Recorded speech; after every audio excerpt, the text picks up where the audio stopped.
And now, it's time for What happened? What happened? What happened? What happened? What happened, Simoni? What Happened with Simoni Lawrence. Oh man, I know. It's what happened. And I gotta tell y'all what happened. What's up, everybody? What's up, all my listeners in the bleachers, at work, on the gas station, chilling at your house, at work, wherever you at. Shout out to all my listeners that check out what's happening. And yes, we got to bring you the news even when the news don't go our way. Everybody knows the Hamilton Tiger Cats took a big L this week against the Saskatchewan Roughriders in Saskatchewan. It was supposed to be the beast of the East and the beast of the West. But to understand this game, you have to understand this game. So Coach Milanovic, he got to see how his team responds after a team that just gets off a bye week and his team is playing back-to-back games, and that was against BC last week. So understanding how that game went, and now you have to say, okay, now we're playing against the best team in the West, and then we're playing this is our fourth game in 22 days. So now we understand the way we can win this game, because going into this game, you understand there's only a certain way you can win this game, or else there is a chance that you will get blown out, especially when the best team in the league is coming off a bye week and they only lost one game this season. They're rolling. They're like rolling. So the way you neutralize this rolling team is exactly how the Tiger Cats came out and started. You know, we look at Greg Bell. He was hot as fish grease in the beginning. We had him for 15 touches and over 107 yards. His average was crazy, about 7.1 yards every time he touched the ball. It's just we couldn't lean on that as much as we wanted to, because when you're going against guys that have been off for a week and they're hungry and chops, you understand you're going to get a nasty pass rush, and Bell was going to neutralize that. That's why he started off so fire. The only thing was we couldn't score touchdowns, and you can't be good when you're going against great. We did good things, but we didn't do anything great. Same on the defensive side. We're looking at the defense. They start off the way that we need them to start off. Moxie Reeds has good eyes, and he jumps in front of the ball, but he got to pick those. You have to pick these interceptions off when you're on the road. They can't be, oh my goodness, good plays. You can't be good when you're going against great. And then the same thing, Moxie had another one. Can't be good when you're going against great. And it's just kept competing itself. Dustin Talbert had an interception that was nice. But after this next one, when they did the double move, which Moxie should have known this was coming, because double moves is the easiest time to get it is to the field. And when you jump two quick slants and you bat the ball down, ones that you should have had interceptions, you got to understand the double move is coming next. That's just the way it is. It's universal football. And that's what they got hit with. And right after that, oh man, it was lights out, because Saskatchewan is one of those teams where if you're playing against Trevor Harris, you understand that his completion percentage is going to be great. So what you want to do is his mistakes should be big mistakes. You know, his incompleted passes should be big interceptions, because he's one of those guys where when he has the football, he's going to get it to the guys he knows he can get it to. He's going to but he makes mistakes. So on some of these plays where they were back downs, those should have been interceptions, because he shot about 21 for 27, 3 touchdowns, 1 pick, should have been 3 interceptions. But we got to find a way to make those plays, especially when you're on the road, because they were completely controlling the defense after the double move for the touchdown. You would see times Trevor Harris would get down there. They would catch the Hamilton Tiger Cats in the blitz, caught them in man-to-man one time, and then they checked to the play, and then the Sam got beat deep and for a touchdown.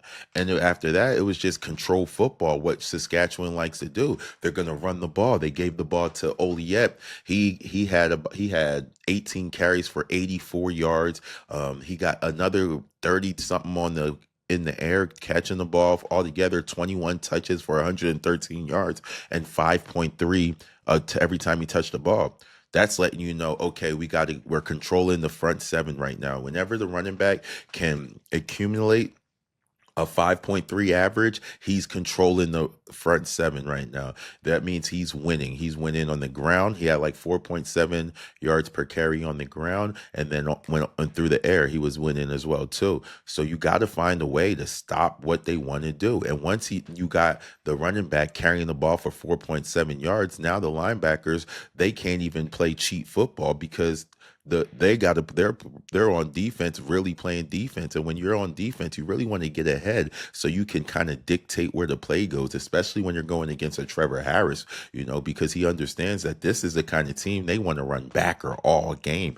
And that what backer is, it's pretty much like we're going to fake it to our running back, see what the back does. If he comes in too close, we're throwing it right over their head. And it was the easiest read all game for Trevor Harris. They pretty much controlled that. There was times where he barely put the fake in, got the backers to come up, and then he shot right behind.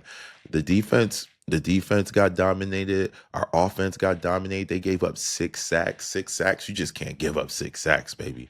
Oh my goodness. You can't let Bo get hit. Bo's one of those quarterbacks where he's playing great football because y'all been protecting him. The offensive line has been protecting him. And yes, we are without, in my opinion, our best pass rusher, Jordan Murray, that we should get back for Labor Day.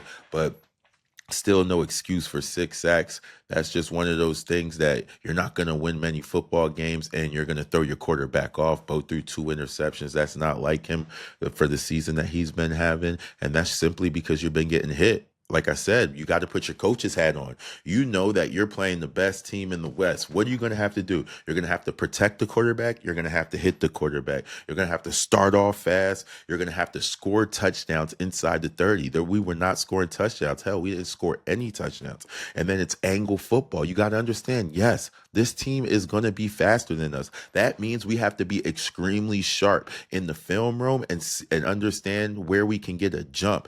Like Moxie did a good job on the first John, and he jumped the pick, but he understood that. But you also have to understand the angles of where they're going to go after that. There's nobody to protect you over the top to the field. It's too far to get over there.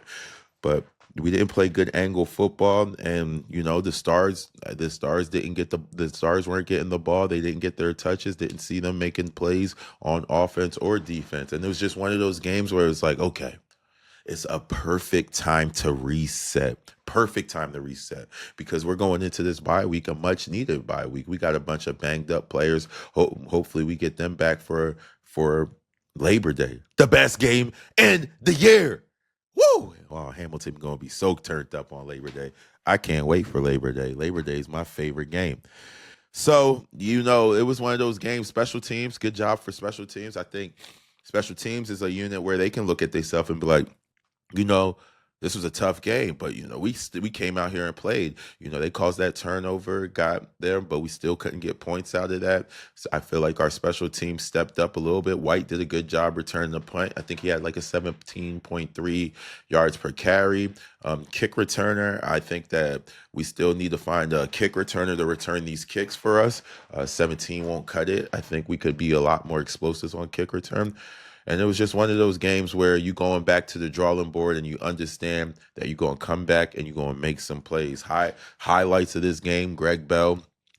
He had 15 touches for 107 yards at a 7.1. And, Coach Milanovich, I know he wished he could have leaned on that more. But once you start losing, when you start losing in the scoring department, it's hard to lean on that because every second that clock's ticking and you can't afford to get into a second and long on first down. So you can't keep your game plan. The screen game was working earlier in the game when they were able to swing the ball out to Bell. But, they just couldn't lean on that as much as they wanted to going into a game where they knew that they were going to have to lean on that.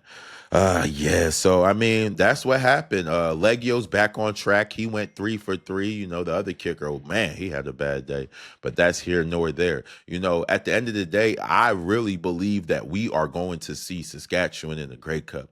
Saskatchewan's, in my opinion, is the best football team in this Canadian Football League right now. Hamilton Ticats is the best football team in the East. But what does that mean? That just means right now. My name is Simoni Lawrence, and I had to tell you what happened. Let's go. And now you know what happened with Simoni Lawrence.